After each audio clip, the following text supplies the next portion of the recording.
other screens that are popping up? If you move over this way, we don't have the light.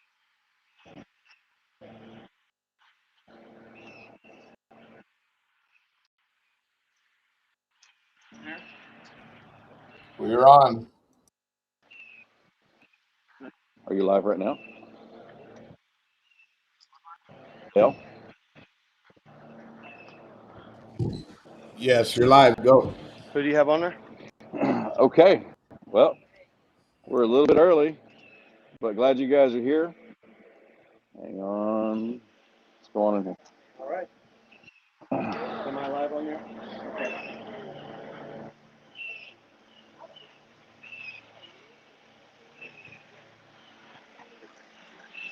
Ladies and gentlemen, this is Weston Martinez coming to you here today from the Texas Capitol. I'm joined by my friend Mike Miller and other patriots that are here from different parts of the state for a press conference that we are about to initiate. For all the other people that are here that are joining with the media, we'll take some questions, but then we'll also have all this in our media file.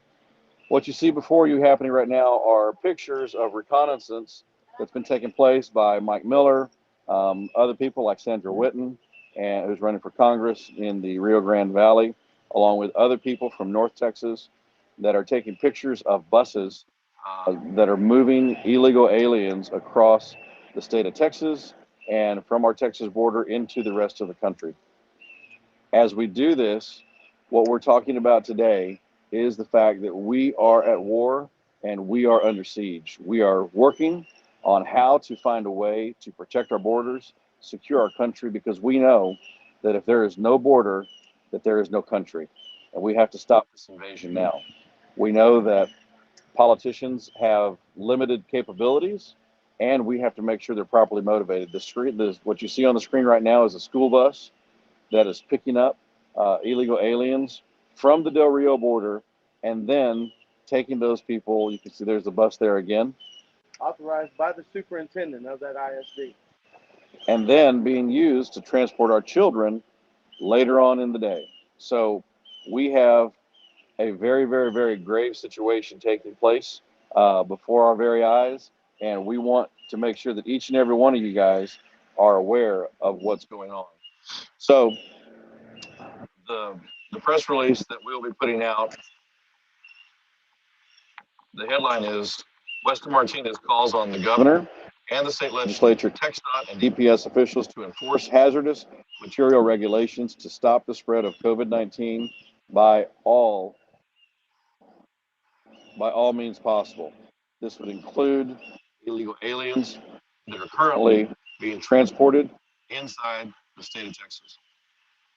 Today, as we move forward, we want to highlight the fact that the Texas Department of Public Safety and the Texas and Department of Transportation immediately begin to enforce its hazardous material transportation regulations already in place under federal law in order to help curb the spread of COVID-19 by any means necessary. This includes illegal aliens that are entering the state of Texas.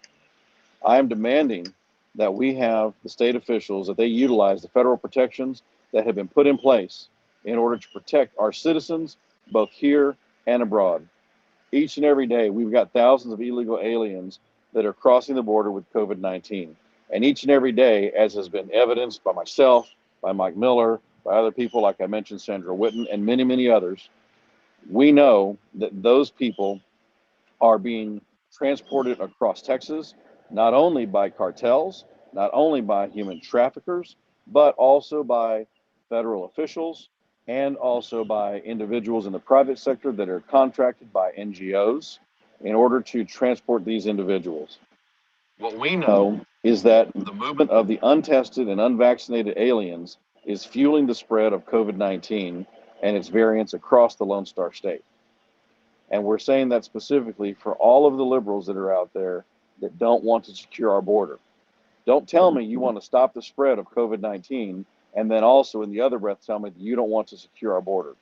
We know that the two are related, and we know that you are aware as well. In this particular situation, we know that with untested aliens should be deemed as hazardous material under the Transportation Title 49 of the U.S. Code, because In that Transportation 49, it goes into a very detailed explanation of bacterial infections that are being transported by by different things, whether it's animals, people, plants. That section of the code is in there, and it carries with it a civil penalty of $84,425 for each violation.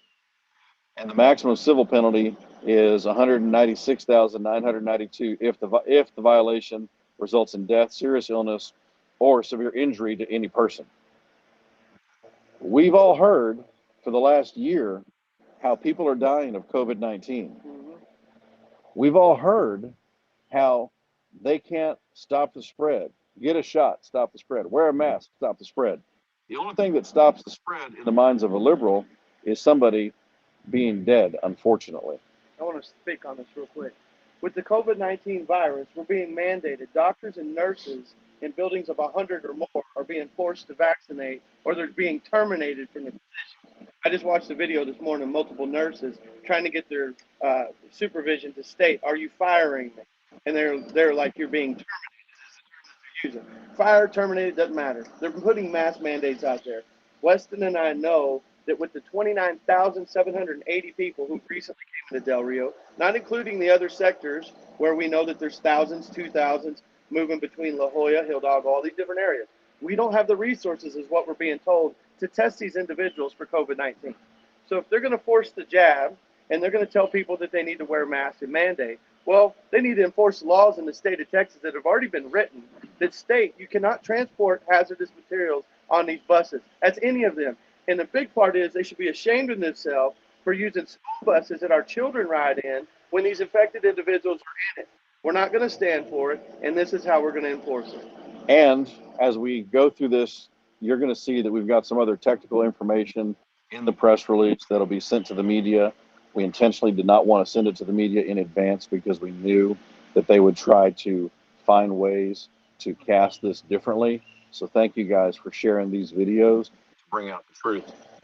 But when you look at this by the statutes that already existed prior to the existence of COVID-19, COVID-19 falls under a specific category, A.UN 2814, which requires numerous public safety measures, including registration, training, shipping papers, labels, vehicle placards, etc.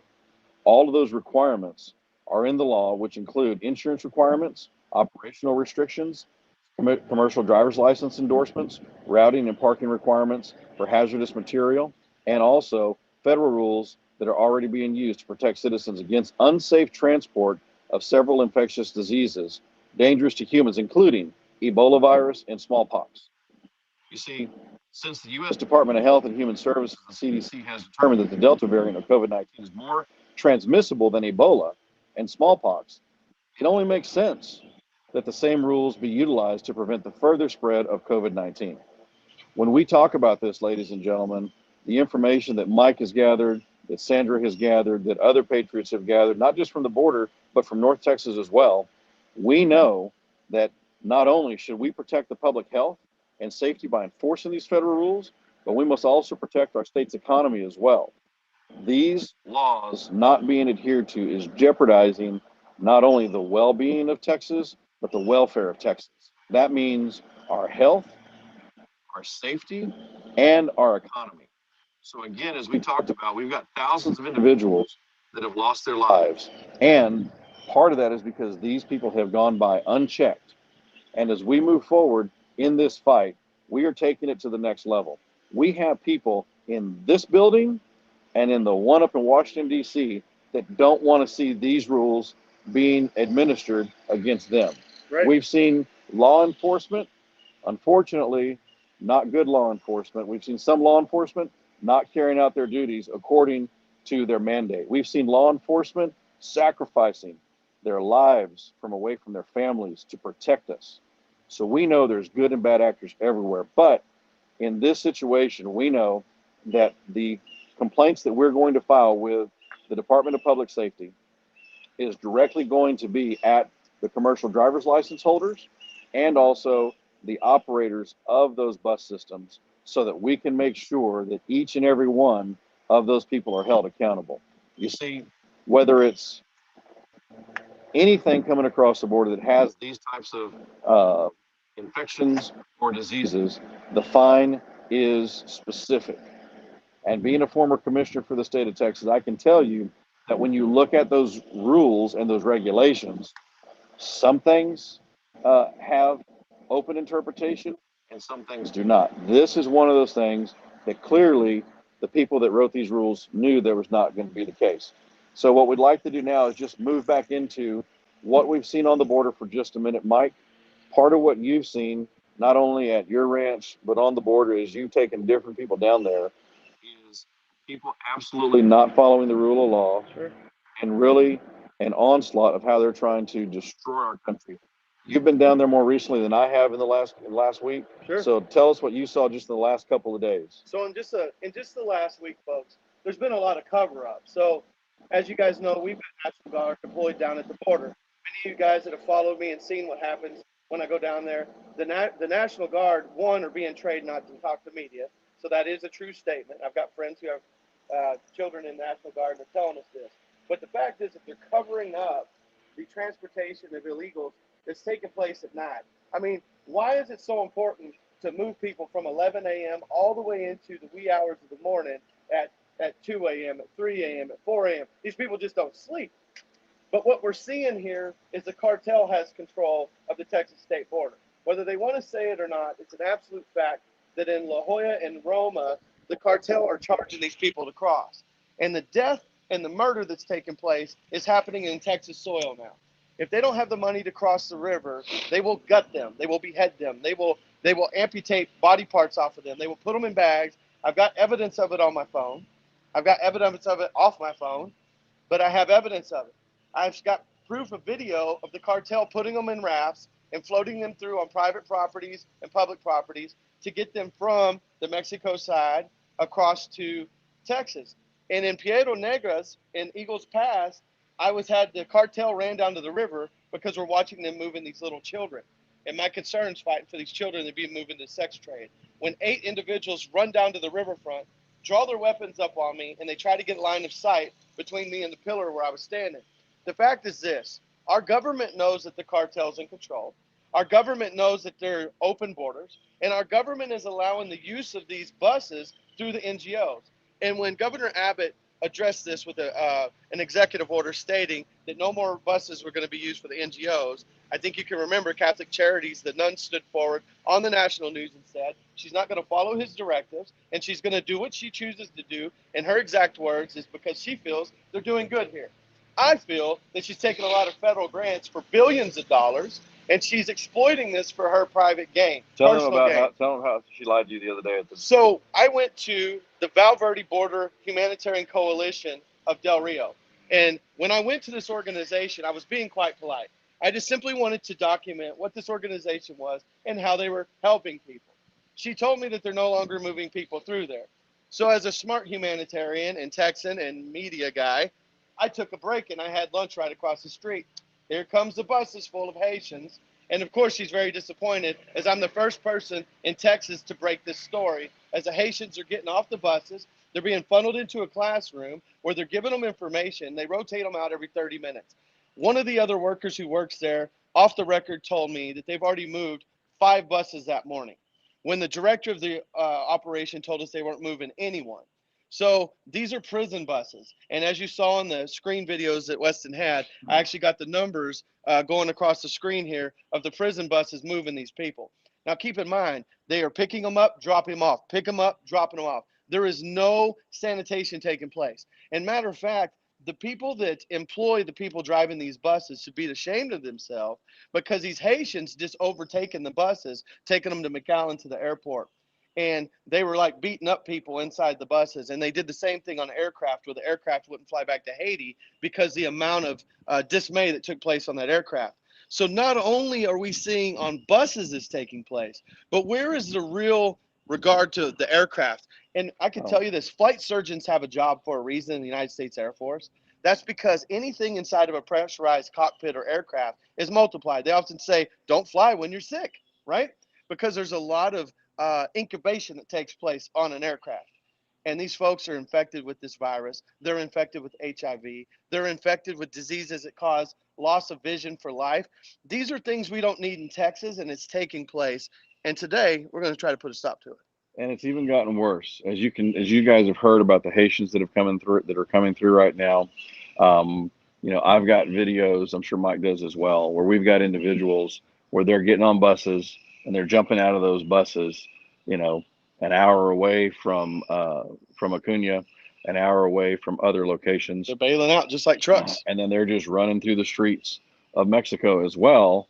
The difference is that Mexico is telling them Texas is an hour that way.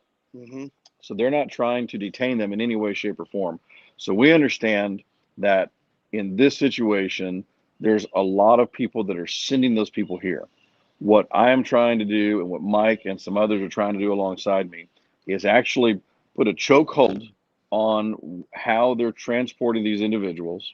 And we know that by filing complaints with the Department of Public Safety, that they are constitutionally bound to act on these complaints, and they are constitutionally bound to take enforcement action, which includes fining, getting these trucks off the road, and also removing licenses from commercial driver's license holders here in the state of Texas. So if you are the family member of a commercial driver's license holder in the border, please take this as your warning, because we know how hard it is for you to maintain your commercial driver's license in today's litigious environment.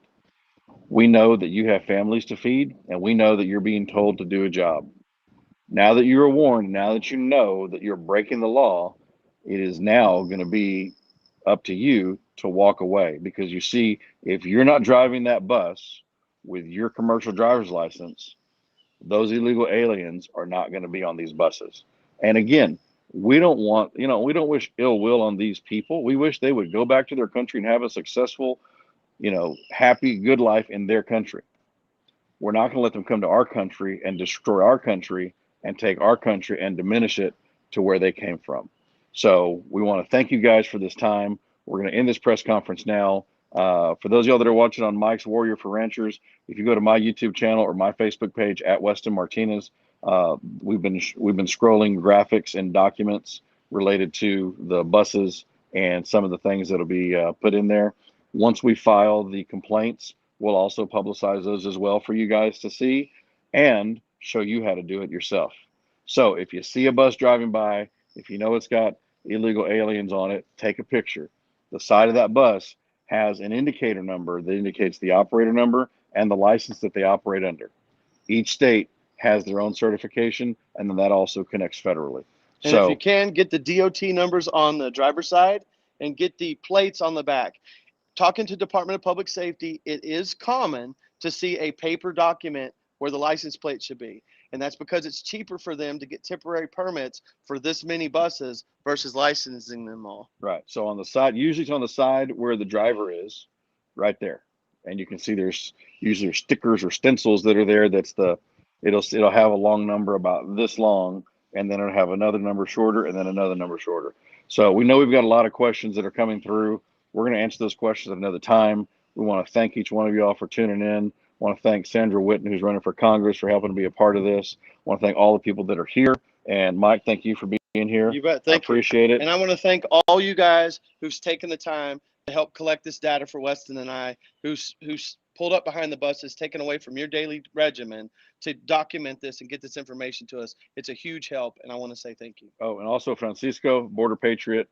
He also provided some as well. So thank you to that, Francisco, and some other folks that are in Del Rio that don't want to be named. But we've got a plan, and we're going to protect Texas. So God bless you, and thank you. Yep. God bless you guys, and God bless Texas. This will conclude the press conference.